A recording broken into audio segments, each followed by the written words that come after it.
If you've been hit by a drunk driver, if you have the opportunity to take photos, video, get all the information you can, a lot of times these turn into cases where the drunk tries to leave the scene, and it's very important to have witnesses if you're able to do so. If you can't, then we need to rely on law enforcement, but you do need to hire somebody early to get the process started and to gather that information.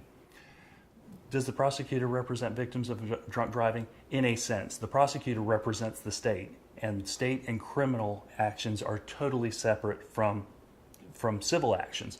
We have your best interests at heart, whereas the prosecutor may not have the time or the resources to fully devote to your case because they've got a large docket that they need to move.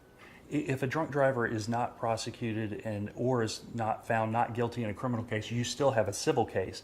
There's a different standard of proof that we need, which is lower than a criminal case. So there are many cases which don't get prosecuted because of gaps in evidence, officers are unavailable, or many other reasons that we can still help somebody in a civil matter. What's the difference between a civil remedy and a criminal remedy? The criminal remedy is to satisfy the state's interests in law and society, whereas the civil remedy is to make you whole. Has my experience as a prosecutor and a law enforcement officer affected the way I practice law? Absolutely. There are things that I can do as a civil attorney that I couldn't do as a prosecutor. There are different rules that apply to the state gathering evidence versus our investigators and us as attorneys. So there's a lot more that I can do.